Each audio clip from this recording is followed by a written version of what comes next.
एक सेठ से लक्ष्मी जी रूठ गई। जाते हुए बोली, मैं यहां से जा रही हूं, अब मेरी जगह नुकसान आएगा, तैयार रहना, और अगर तुम जाते जाते मुझसे कुछ मांगना चाहते हो तो बोलो।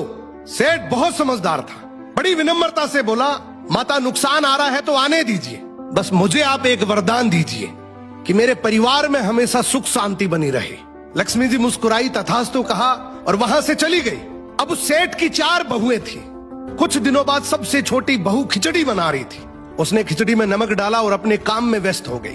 तभी दूसरी बहू आई और उसने खिचड़ी को बिना चखे ही और नमक डाल दिया और वो भी अपने काम में व्यस्त हो गई। ऐसे एक एक करते तीसरी और चौथी बाकी की 2 बहुएं भी आई, उन्होंने भी खिचड़ी को बिना चखे ही उसमें नमक डाल दिया। अब रात को सबसे पहले सेठ खाना खाने बैठा। जैसे ही उसने खिचड़ी का 1 चम्मच लिया, उसे महसूस हो गया कि इसमें बहुत ज्यादा नमक है, और सेठ जी तुरंत समझ गए कि नुकसान आ चुका है। किसी से कुछ नहीं कहा, चुपचाप खिचड़ी खाई और चला गया। अब सेठ के बाद खाना खाने की बारी आई सबसे बड़े बेटे की। बेटे ने खिचड़ी का 1 निवाला लिया। उसने परिवार वालों से पूछा, पिताजी ने खाना खा लिया? उन्होंने कुछ कहा? तो बाकी सबने जवाब दिया, हाँ पिताजी ने तो खाना खा लिया, लेकिन किसी से कुछ नहीं कहा। तो बड़े बेटे ने भी चुपचाप खिचड़ी खाई और चला गया। ऐसे ही करके परिवार के बाकी सारे सदस्य एक एक करके आए, अपने से पहले वालों के बारे में पूछा, कुछ नहीं कहा, चुपचाप खिचड़ी खाई और चले गए।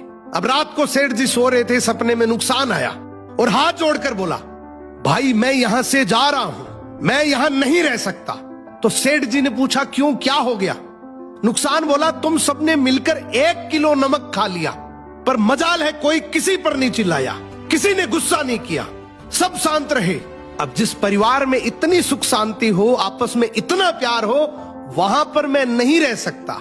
निष्कर्ष कि जिंदगी है तो उतार चढ़ाव, दुख सुख, फायदा नुकसान सब चलता रहेगा, लेकिन जिस परिवार में आपस में लोगों में प्यार है, सुख शांति है, छोटे में आदर, बड़े में बड़प्पन है, उस परिवार का कोई नुकसान, कोई आपदा कुछ नहीं बिगाड़ सकती।